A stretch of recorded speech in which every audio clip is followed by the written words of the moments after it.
22. 신랑 신부가 나자렛에 도착한다. 포근한 2월의 가장 파란 하늘이 갈릴레아의 야산들 위에 펼쳐져 있다. 어린아이적 동정녀의 그 주기에서는 한 번도 본 일이 없는데 이제부터는 그 모습이 마치 내가 그곳에서 난 것만큼이나 익숙해진 가파르지 않은 야산들이다. 아마 전날 밤에 온 오래되지 않은 비로 축축한 주요 도로는 먼지도 나지 않고 질지도 않다. 도로는 도시의 거리처럼 규칙적이고 깨끗하며 길 양쪽에 있는 꽃이 핀 산사나무 울타리 사이를 지나간다.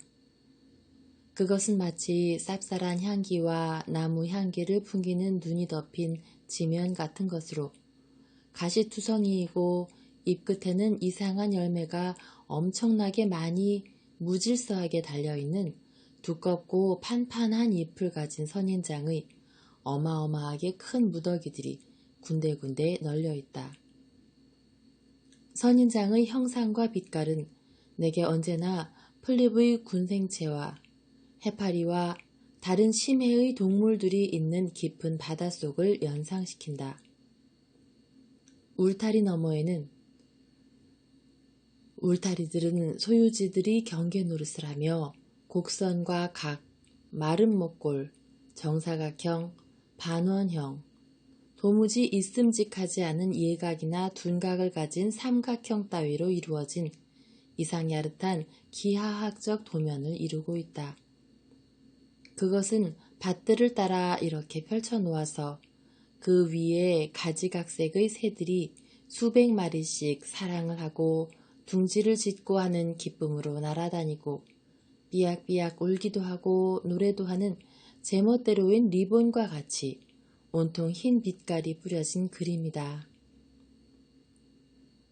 울타리 너머에는 벌써 유다의 밀보다도 더 키가 큰 밀포기들이 있는 밭들과 꽃이 만발한 풀밭들이 있고 그 위로는 황혼으로 인하여 분홍빛, 엷은 라일락꽃 빛깔, 오랑캐꽃 빛깔, 빈카꽃 빛깔, 하늘빛을 띤 오팔색, 산호빛 오렌지색을 띤 하늘이 가벼운 구름에 어울리게 하양, 분홍, 빨강과 그 중간색 모두를 포함한 빛깔이 꽃이 핀 과일나무들이 구름이 수백 개씩 늘어서 있다.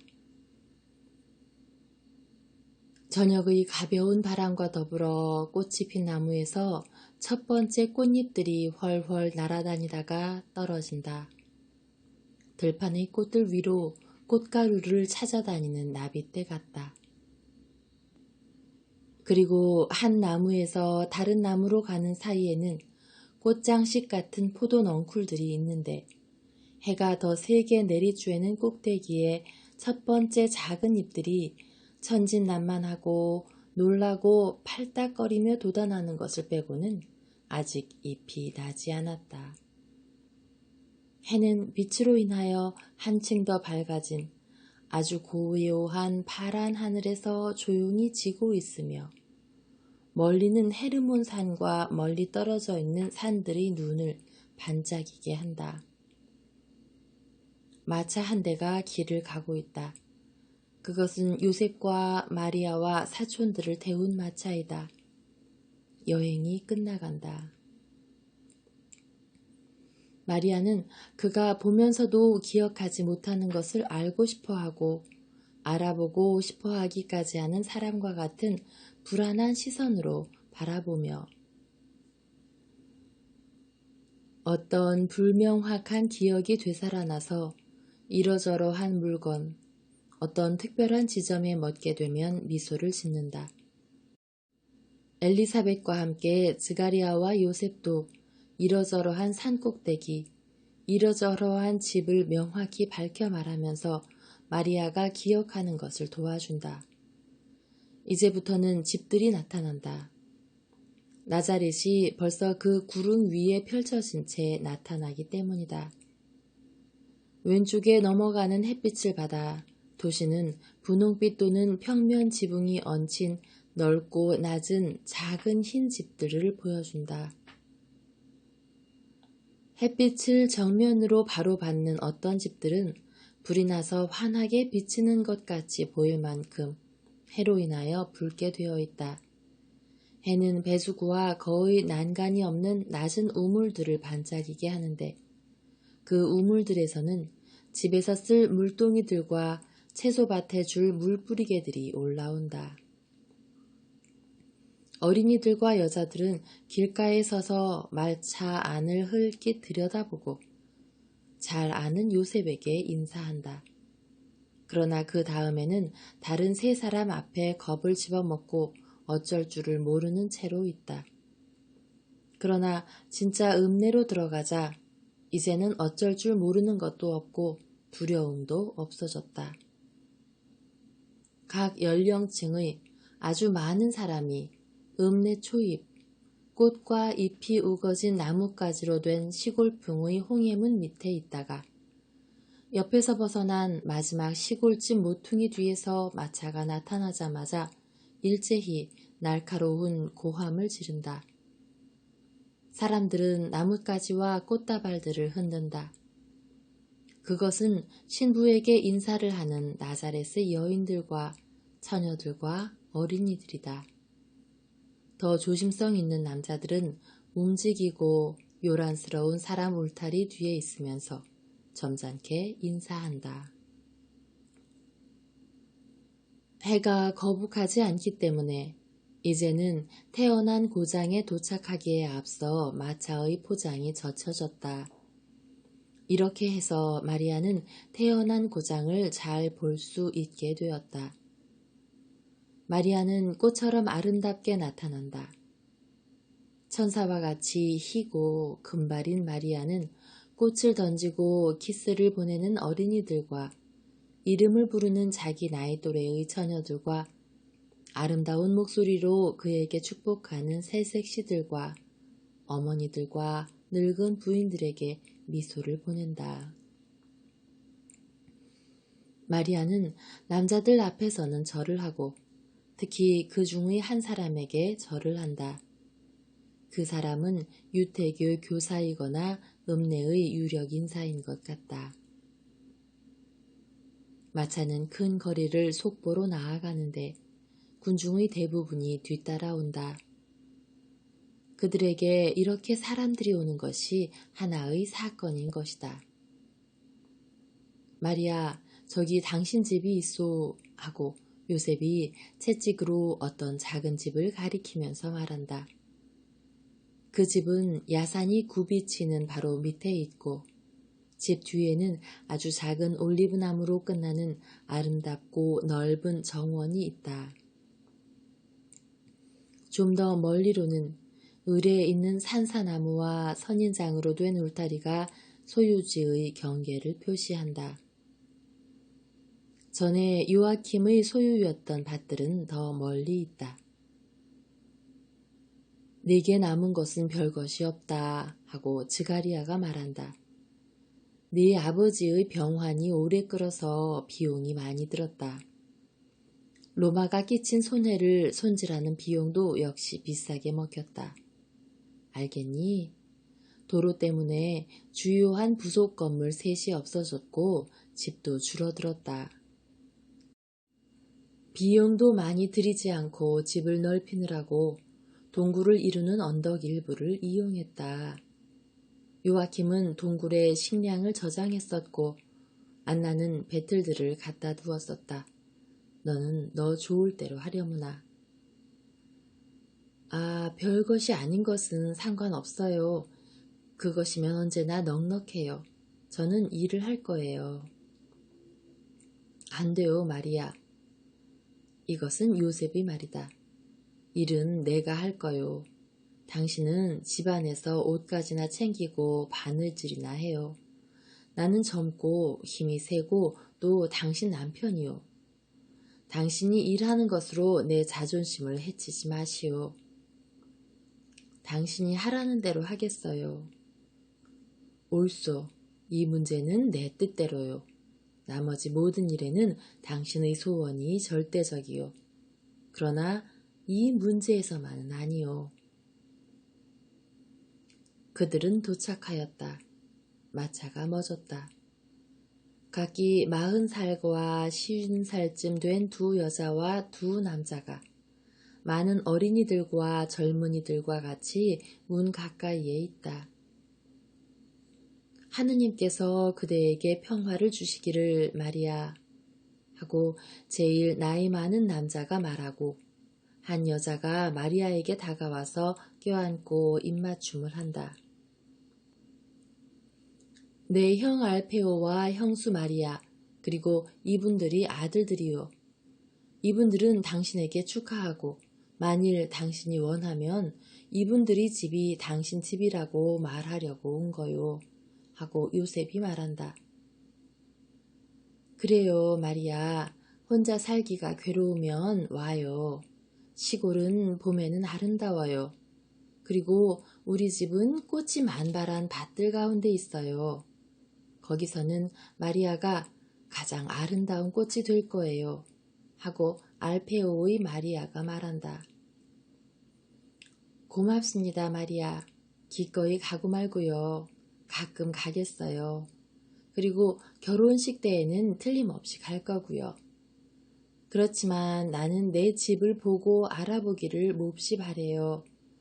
내가 집을 떠날 때에는 아주 작았었고 그래서 집 모습을 잊어버렸어요. 이제는 그 모습을 다시 찾아냈어요. 돌아가신 어머니와 지극히 사랑하는 아버지를 다시 찾는 것 같고 아버지 어머니의 마리 메아리와 그분들이 마지막 숨의 향기를 다시 찾아내는 것 같아요. 나는 내 주위를 담이 둘러싸안고 있기 때문에 이제는 고아가 아닌 것 같아요. 나를 이해해 주세요, 마리아. 마리아의 목소리는 그의 감동을 나타내고 눈물이 속눈썹에 구슬처럼 맺힌다. 알페오의 마리아가 대답한다. 사랑하는 마리아, 좋을 대로 해요. 나는 마리아가 나를 언니와 친구로 느끼고 또 내가 훨씬 나이가 많으니까 어머니처럼 좀 느끼기를 원해요. 다른 여자도 앞으로 나아온다. 마리아야, 잘 있었니? 나는 네 어머니의 친구 사라다. 나는 네가 나는 것을 보았다. 그리고 여기 알페오의 손주이고 네 어머니의 친한 친구인 알페오가 있다. 네가 좋다면 네 어머니에게 한 것처럼 네게도 하겠다. 알겠니? 내 집과 네 집이 제일 가깝고 네 밭이 지금은 우리 것이 되었다. 그렇지만 네가 오고 싶으면 언제라도 와도 된다. 울타리에다 통로를 만들자. 그러면 각기 자기 집에 있으면서 함께 있는 것이 될 거다. 이가 내 남편이다. 여러분 모두에게 모든 것에 대해서 감사를 드립니다. 여러분이 제 부모님께 베풀어 주신 모든 착한 일과 제게 베풀어 주고자 하시는 모든 착한 일에 대해서 감사합니다. 전능하신 하느님께서 여러분에게 강복하시기를 바랍니다. 무거운 궤들이 내려져서 집으로 옮겨졌다. 모두들 집 안으로 들어간다. 그래서 나는 이 다음에 예수의 생애에서 볼 것과 같은 나자렛의 작은 집을 알아보게 된다. 요셉은 마리아의 손을 잡고 의뢰하는 몸짓이다. 이렇게 들어간다. 문지방에서 그는 마리아에게 말한다. 이제는 이 문지방에서 당신에게서 약속 한 가지를 받고 싶소. 어떤 일이 닥쳐오거나 무슨 일을 당하거나 요셉 말고 당신이 힘을 빌어야 할 다른 친구나 다른 도움이 있어서는 안 된다는 것하고 어떤 이유로든지 당신의 근심 속에 혼자 틀어박혀서는 안 된다는 것이요. 내가 온전히 당신 뜻대로 된다는 것을 기억하시오. 그리고 당신의 길을 행복하게 하는 것이 내 기쁨일 것이고, 또 행복은 언제나 우리 마음대로 되는 것이 아니기 때문에 적어도 그 길을 당신에게 평화롭고 안전하게 만들어주는 것이 내 기쁨일 거요. 요셉, 약속해요. 문과 창문들을 연다. 넘어가는 해가 이상한 듯이 들어온다. 마리아가 이제는 겉옷과 베일을 벗었다. 왜냐하면 도금양 꽃만 빼고는 아직 결혼식 옷을 입고 있기 때문이다. 마리아는 꽃이 만발한 정원으로 나간다. 그는 둘러보고 웃으며 여전히 요셉에게 손이 잡힌 채 정원을 한 바퀴 돈다. 잃었던 곳을 다시 차지하는 것 같다. 그리고 요셉은 자기가 한 일을 마리아에게 보여준다. 봐요. 여기에 빗물을 모아 물구덩이를 하나 파놓았소. 이 포도나무들이 늘 갈증을 느끼기 때문이요. 이 올리브나무는 새로운 힘을 주려 제일 늙은 가지들을 잘랐소.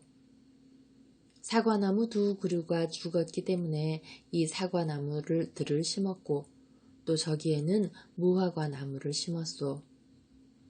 이 나무들이 크면 너무 뜨거운 햇볕을 막아주고 호기심 많은 눈들이 집을 들여다보지 못하게 보호해 줄 거요. 여기는 그 전부터 있는 포도나무 실렁인데 썩은 버팀목만 갈고 가위로 가지를 다듬기만 했소. 포도가 많이 열릴 것으로 생각하오. 그리고 여기 봐요. 하고 아주 자랑스러운 듯이 집 등 뒤에 서서 과수원의 경계가 되어 있는 비탈로 마리아를 데리고 간다. 그리고 여기에는 조그마한 동굴을 파고 버팀목으로 버티어 놓았소. 이 나무들이 크면 이 동굴이 거의 당신이 가지고 있는 것만큼 클 거요. 샘물은 없어졌소. 그렇지만 물줄기를 끌어올 생각이요. 내가 당신을 보러 올 때 여름의 긴 저녁 시간 동안 일을 하겠소. 아니 뭐라고? 하고 알페오가 말한다. 너희들 올여름에 결혼하는 거 아니야? 아니, 마리아는 혼수에 꼭 한 가지 빠진 것, 즉 양털 혼이불을 짜기를 원해. 그것이 나는 기뻐. 마리아는 아주 어리니까 1년이나 혹은 그 이상도 기다리는 것이 상관없어. 그러는 동안 집에도 익숙해질 거고. 아, 너는 항상 다른 사람들하고 조금 달랐는데 지금도 그렇구나. 마리아와 같은 꽃을 아내로 맞아들이는 것을 누가 서두르지 않을지 의심스럽다. 그런데 너는 여러 달을 기다린다니. 오랫동안 기다린 기쁨은 더 한층 강하게 느끼는 기쁨이야.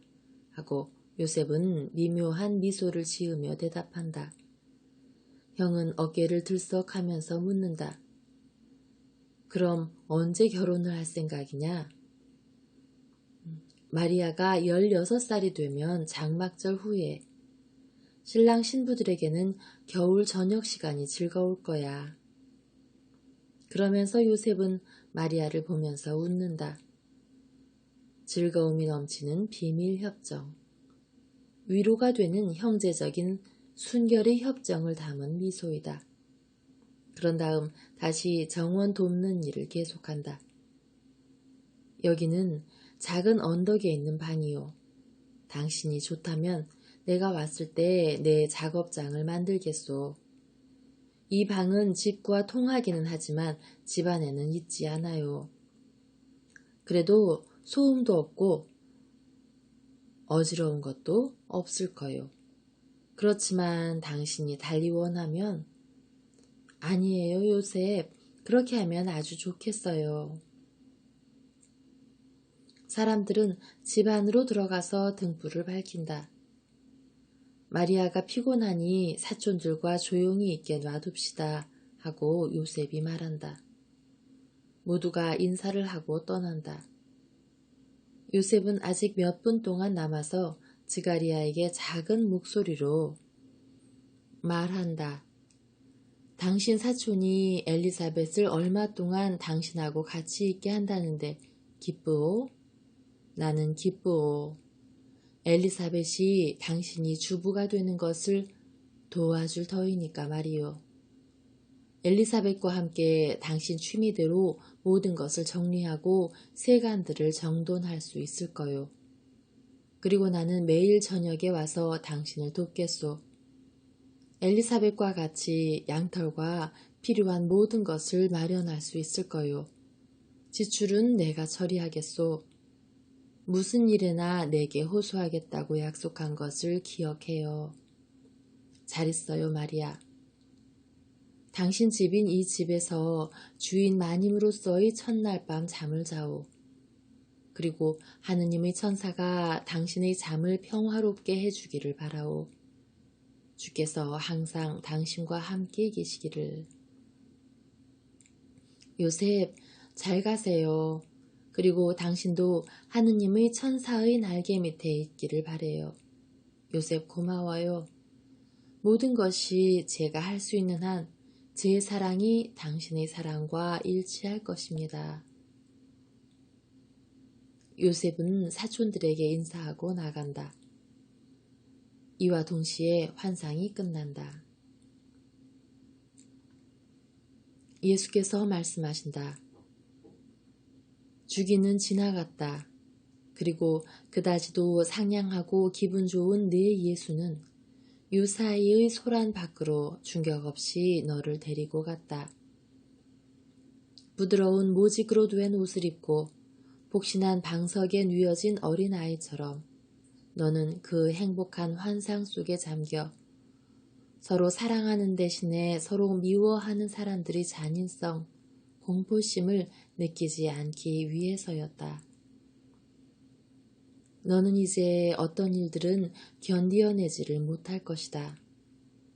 그런데 나는 내 대변자를 아끼기 때문에 네가 그런 일로 인해서 죽는 것을 원치 않는다. 세상에서는 희생자들이 고통을 당한 모든 실망의 원인이 사라질 참이다. 마리아야, 너도 네 개인적인 감정을 왜곡하는 너무나 많은 이유로 인해서 무섭게 고통을 당하는 시간이 끝날 참이다. 너는 희생자이니 고통은 계속 당할 것이다. 그러나 네 고통의 일부분은 그칠 것이다. 그런 다음 내가 막달라의 마리아에게 말할 것처럼 네게 이렇게 말할 날이 올 것이다. 쉬어라. 이제 내가 쉴 때가 되었다. 네 가시들을 내게 다오. 이제는 장미꽃의 때이다. 쉬면서 기다려라. 축복받은 딸아, 내게 강복한다 하고. 나는 이 말을 네게 하였다. 그리고 그것은 하나의 약속이었다. 그런데 너는 가시에 뒤덮이고 묶여서 가장 깊은 어둠 속으로 빠져들어가고 굴러들어갈 때가 온 그 순간에는 그 약속을 이해하지 못하였다. 이 말을 나는 지금 나라는 사랑만이 그가 사랑하는 사람을 위하여 고통을 멎게 할 수 있을 때에 느낄 수 있는 것과 같은 기쁨을 가지고 네게 되풀이해 말하는 것이다. 이 말을 나는 네게 한다마는 이제 희생의 때는 끝난다. 그리고 알고 있는 나는 이 말을 알지 못하는 세상을 위하여, 이탈리아를 위하여, 비아레지오를 위하여, 그들의 희생을 위하여, 희생 제물들에게 마련해둔 감사한다는 말을 네가 내게 가져다 준 이 작은 고장을 위하여 네게 하는 것이다. 이 말의 뜻을 묵상하여라. 내가 동정녀이면서 아내인 체칠리아를 네게 보여주었을 때 나는 체칠리아에게 내 향기가 배어 있었고 그 향기 냄새로 남편과 남편의 형제와 하인들과 친척들과 친구들을 끌어당겼다고 말하였다. 너는 알지 못하고 하였다. 그러나 알고 있는 내가 미치광이가 된 이 세상에서의 체칠리아의 역할을 네게 말하는 것이다. 너는 나로, 내 말로 가득 차 있다. 네가 내 소원들을 사람들에게 전하였고 그 중에서 가장 착한 사람들은 이해하였고 희생자인 네 뒤를 따라 많고 많은 사람이 나왔다. 그래서 네 조국과 내게 가장 소중한 곳들이 완전히 멸망하지 않은 것은 네 본보기와 네 활동에 따라 많은 희생 제물이 바쳐졌기 때문이다. 축복받은 딸아, 고맙다. 그러나 아직 계속하여라. 나는 세상을 구원하고 세상을 구속할 필요를 대단히 느낀다. 너희들 희생 제물이 구속의 값이다. 성인들을 가르쳤고 너를 직접적으로 가르치는 지혜가 너를 점점 더 지식을 이해하고 실천하는 대로 들어올린다. 너도 주의 집 옆에 조그마한 천막을 세워라. 지혜의 거처 안에 네 천막의 말뚝들도 받고 절대로 거기서 나오지 말고 있어라. 너는 꽃이 핀 나뭇가지 사이에 있는 새와 같이 주의 보호 아래 쉴 것이고 주께서는 너를 모든 정신적인 기후불순에서 보호해 주실 것이며 너는 하느님의 영광의 빛 속에 있을 것이다. 거기에서는 너를 위하여 평화와 진리의 말씀이 내려올 것이다. 평안히 가거라 축복받은 딸아, 내게 강복한다. 바로 뒤에 동정녀 마리아께서 이렇게 말씀하신다.